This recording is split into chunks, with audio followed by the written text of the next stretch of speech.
Okay, we're back from the timeout. Sorry we lost the signal. Thank you for joining me again.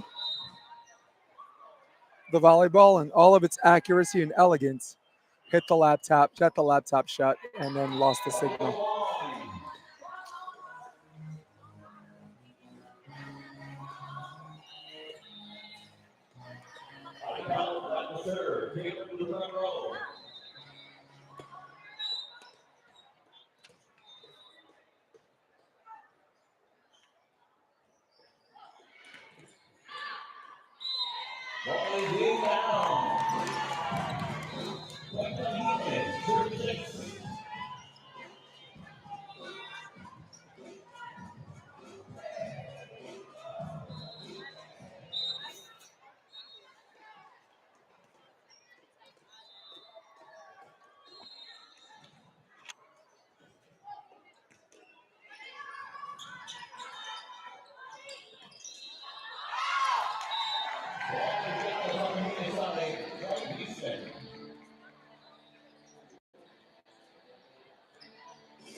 Hey, those of you that latched on to the new stream, thank you.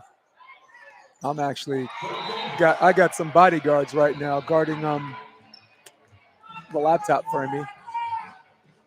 I mean, right now from where I'm standing, the balls, I have backup cameras and the balls can hit all the cameras in the world and not take all of them out. But the one thing that needs to be protected at all times is the one thing holding the live stream.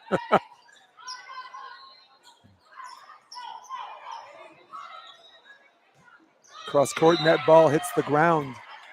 Set point opportunity number one. Houston Stars in charge.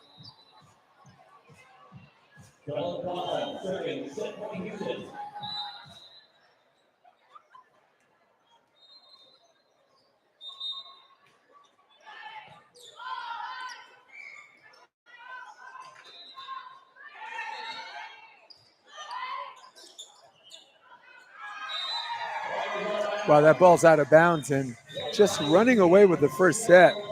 Looked like it was a little bit hotly contested, but the Houston Stars were not interested in a close game or something that's dramatic. No flair for the dramatic, and won this first game in uneventful fashion, but at the same time, checked all the boxes as far as skill set, tactical, and how to attack a team. Houston All-Stars doing some really, really good things.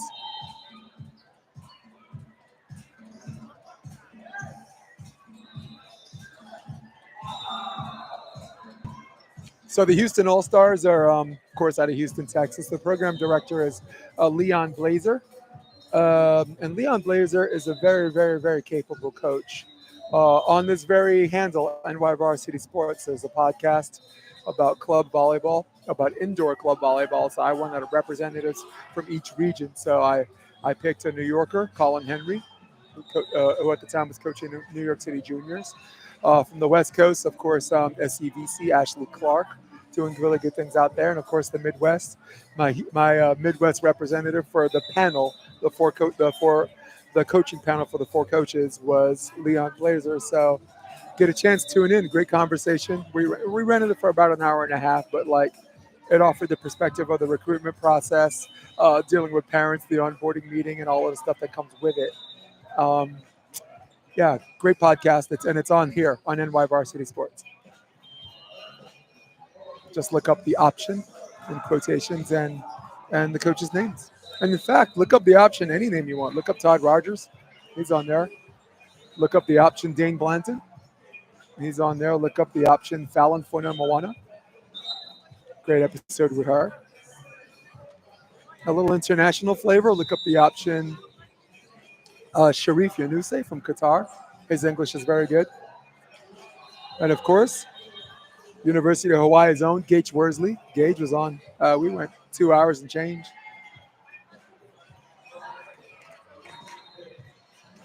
Predominantly volleyball heavy podcast.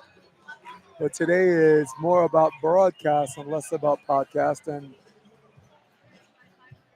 we got some rock stars out there and the Houston Stars out there.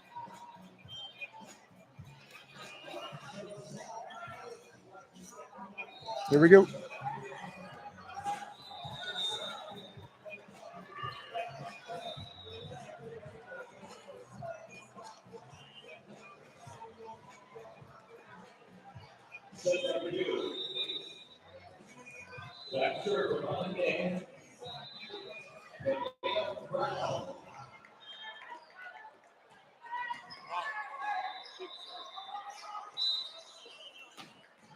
Nevaeh Brown to serve to start the second set. Perfect pass. A little bit of a push one. Very late on that. Transition play. Back set, but straight into position 4. And Sophia Taylor looking for the use, and maybe if she put a little bit more behind it, it might have went out. But the block was just enough for that ball to land in and striking first blood in the second set by the Houston Stars. Kellen McCon to serve, and Kellen's got a good short serve, and there it is again.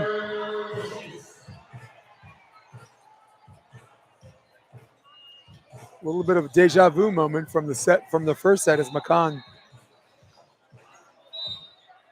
gets her points in bunches.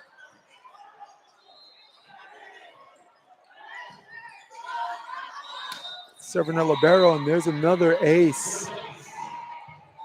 Getting the first 3 points. That's one side out and 2 aces for the Stars. Number 18, Kyla Pinoki. Their serve receive is extremely shallow right now. And we know why. Short serve and little coach's corner. Anyone wants to know how to handle those serves, I would suggest to you the middle back is the last person that should get there. When on serve receive anything short, you really need that middle back monitoring anything that's deep and anything that's short. The left and right passer can come in because their directional integrity is going inside the court anyway. And there's the use. And just like that, scores 5-0. Kella McCon to serve again.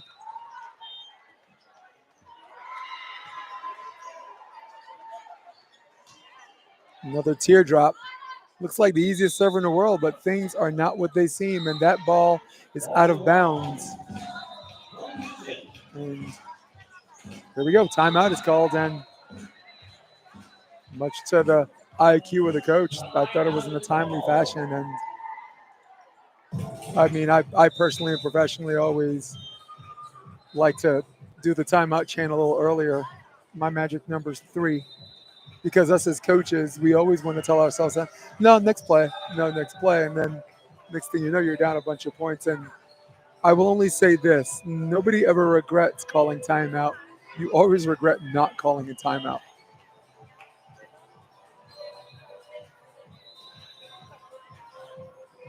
I thought I heard people, the viewers go, mm-hmm.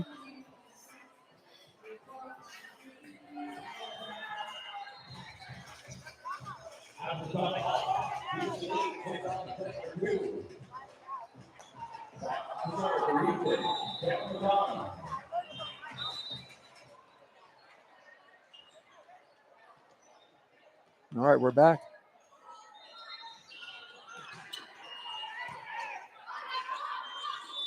Oh, lefty out of the middle, gets covered.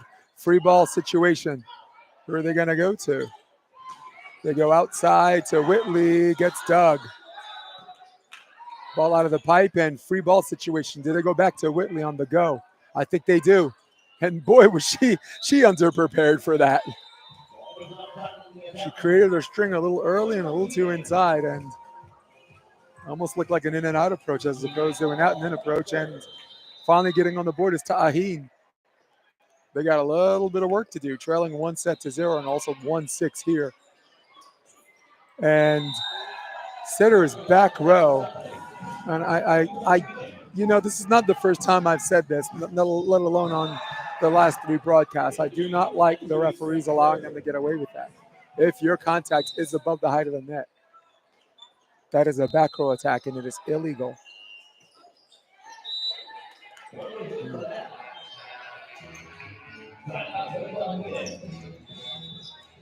And also, when you consider the arc of that, it wasn't exactly an up and down. It was a little bit up and down, but something to suggest a high reach. And we have an emergency alert. This is only a test.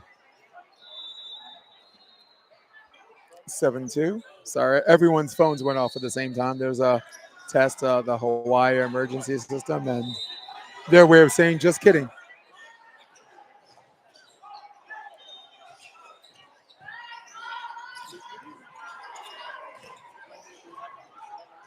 Pretty good dig. Transition. Going back to number 7, Briley Peters. And I think there was a touch on that. Guess we're going to find out. And there was. Alex Davis to serve. Expect you to go between 6 and 1. Yep, that's where the gap was. But they filled the serve to space rather admirably. Number 12 responds accordingly. That's Audrey Rodriguez.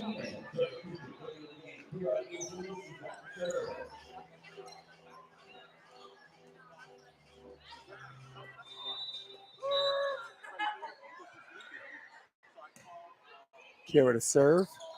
And that's a shank. That one got away, and there's a little bit of a break.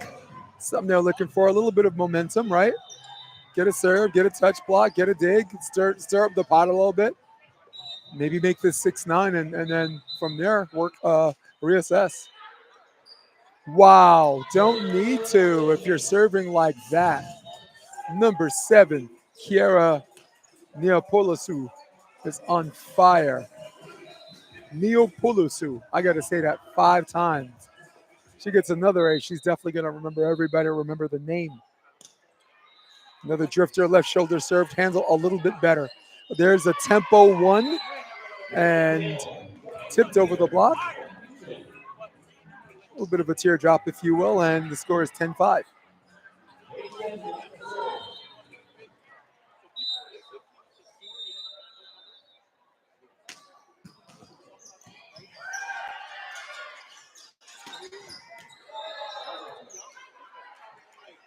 There's the go ball, and wow, was the block not ready for that, man.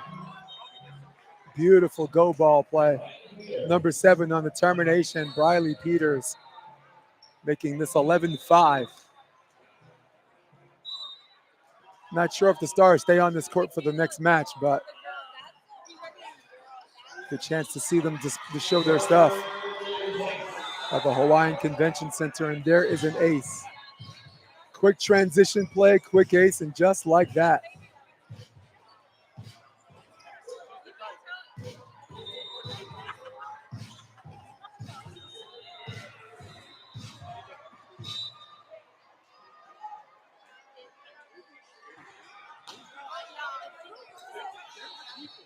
There's a pretty good pass. There's a beautiful back set, and Rodriguez gets the touch, but also draws the block into the net. Rodriguez will serve.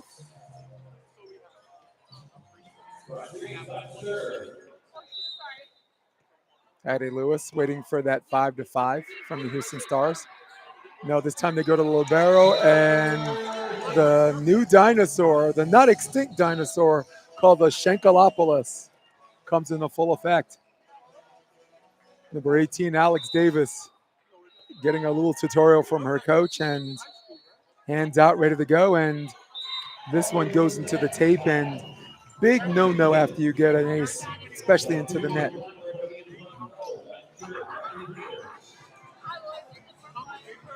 Briley Peters the serve. That pass got shot out of a cannon and never over the net, and a real point for the Houston Stars.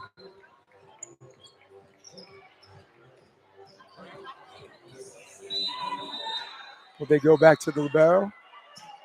Kyle Pinoki? They do.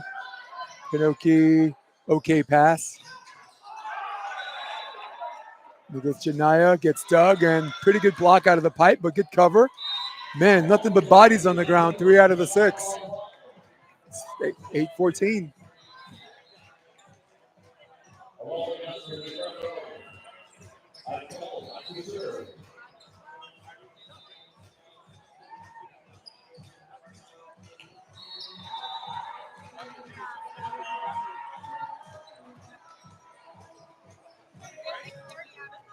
Ball goes under the stage, and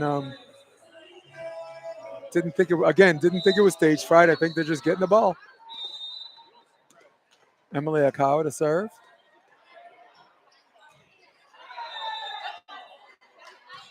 They serve Blackburn. Blackburn gets set again and goes cross court. That's sharp, and oh, that was a tough one. That ball goes out of bounds. A little bit of a ball shot out of a cannon right to the setter's head, and more of a reaction set than a athletic play. Carolyn Canfield to serve.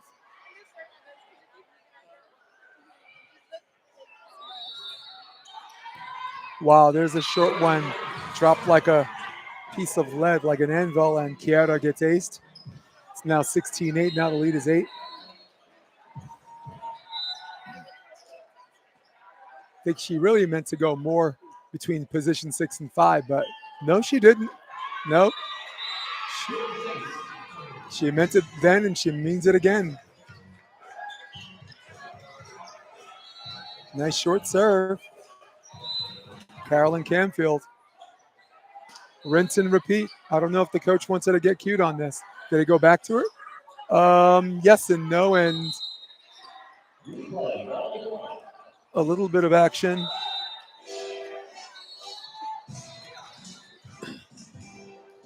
Ball on court by an aggressive pepper session behind us.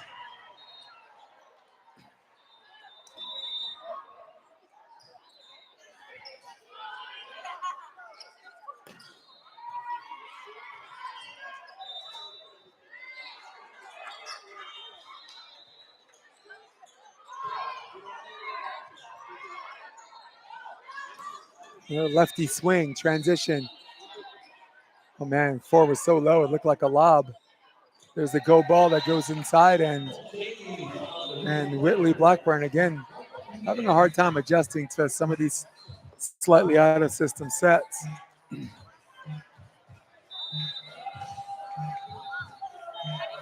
And that is such is the life of an outside hitter. Everyone wants to play the position, but I'm telling you, you don't necessarily get the best sets in the world.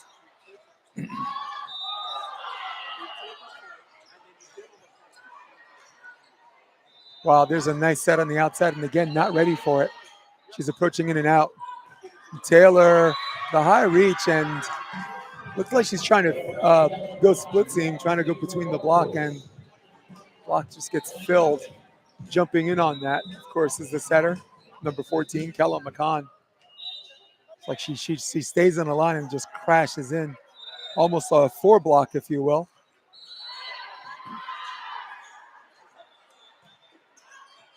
The ball's out of bounds, and the hits just keep on coming as timeout is called, and Houston Stars continue to pull away, try to secure this second set, hence the match.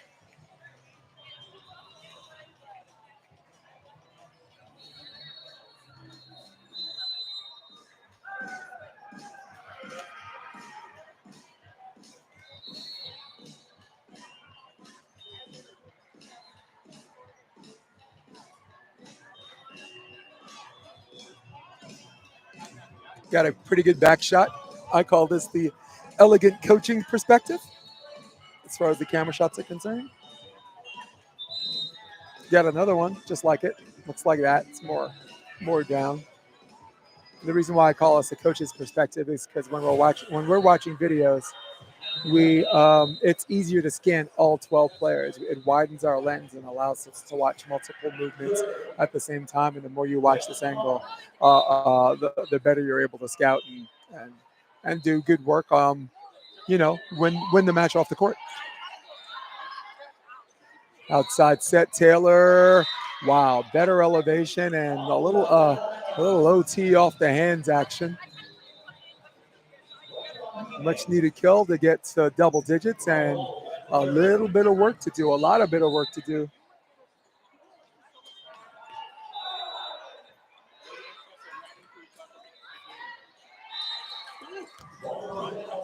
Ball goes into the tape, and now the lead is closed within 8. Janaya to serve. I know the other team's playing shallow, but I think it's a head fake. I'd love to see her drop a short one. Is opposite. Net ball's out of bounds. No touch. Score is now 12-19.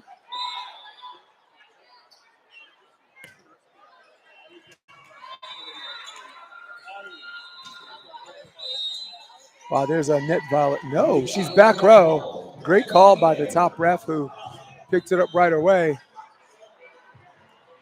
And I think the argument from the head coach is she's not back row, she's front row. Oh, no, she is, in fact, back row. That was an attack out of the A zone.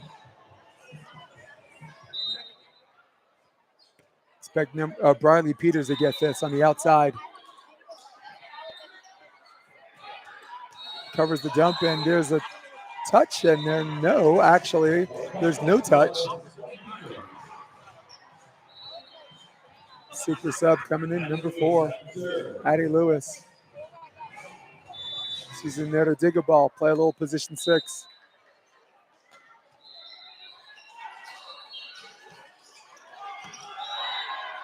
It's a pretty good pass by Janaya, and Sophie Taylor in the middle finds the split she was looking for, and she got it. I gave her about 8 to 9 inches of room between, and great mentality. Give her an inch, she'll take a yard. It's now 14-20. The lead is 6. Oh, trickler ace. Wow. Some would call that luck, but let me tell you something. Luck is the residue of design. And there's an ace by Kyla Panoki.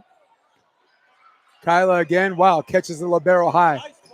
And Peters, whoa, my goodness, Briley finally got her timing on the go ball, right? If you look on the go ball, that's a set that's faster than a 4, actually faster than a lazy shoot.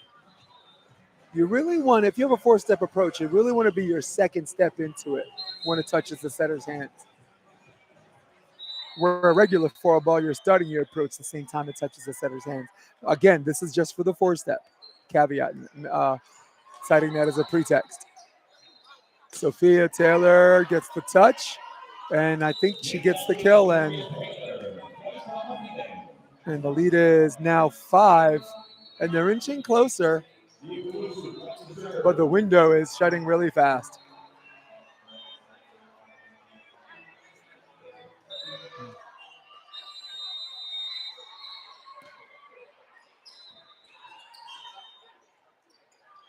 Back set. Wow, nice cover from the front row, and looks like the ref. Oh man, I do not love that. I mean, that's kind of been the consistent set the entire match, and that's something, if you're going to call that, we got to call that at the beginning. You can't wait second set where there's situational momentum. Again, similar set. In fact, I think that was even worse than the other.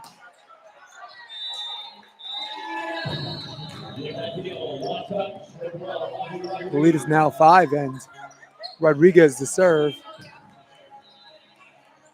Expect her to try to go to 18. That's the libero's left shoulder. That's Alex Davis.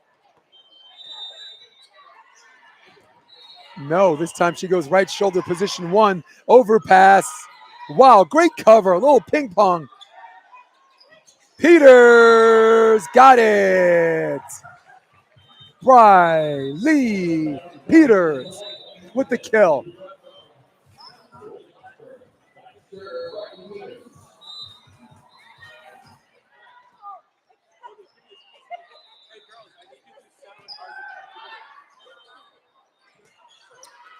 .31 got misplayed.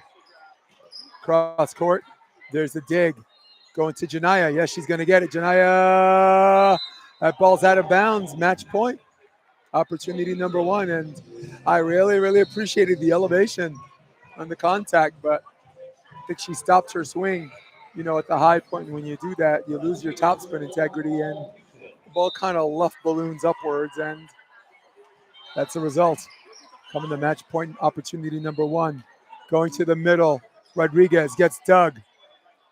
To the middle, not yet. There's a net violation, and to the credit of the bottom ref, she saw it.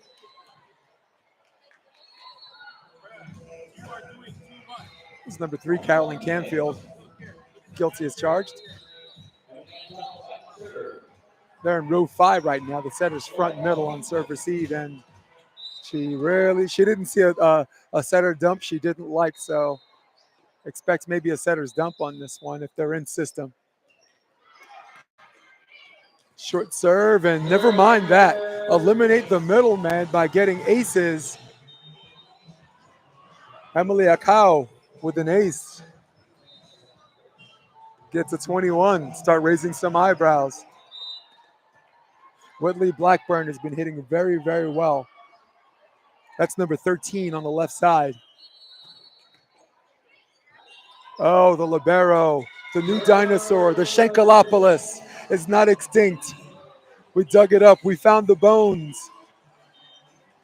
And the Shankalopoulos is doing what it does best. Timeout is called, and we have a 2024 situation.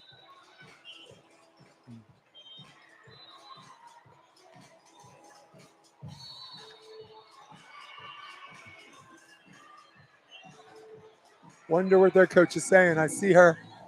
Wow, she's like a New Yorker. She talks with her hands. We got to get a close up. Look at that.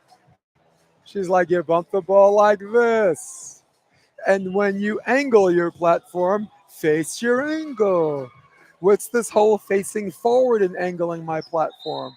If I face forward and I don't and I angle my platform, where are my forearms going? They're going upwards. And when it goes upwards, the ball goes backwards. Told you, good. I'm a great lip reader, people. And she's still going for match point, mind you. She's still got a timeout, one in the chamber. Oh no! Wow. I think on one side you're saying great timeout, coach, and the other side you're saying, hey man, let's let them decide that. But winners 2-0. The net result is the same, par for the course. 25-20 the second set. The Houston Stars rocking on. Taheen, of course, playing terrific volleyball all tournament. Again, it's great to call some of their matches again. And, I know you've heard me say this again, but it bears repeating. It's my honor, duty, and privilege just to have a good time with you guys. I mean, I'm in Honolulu, Hawaii. It's June, and there's no place on earth, which includes New York or LA, that I'd rather be. Certainly not LA. We got another match coming up, guys. Jason DeBellis. Stay tuned, because as the later rounds going, the competition gets bigger, better, stronger, faster, and I can't wait. And I'm sure neither can you. But for now, and this is NY Varsity Sports, I'm Jason DeBellis. See you next match. So long.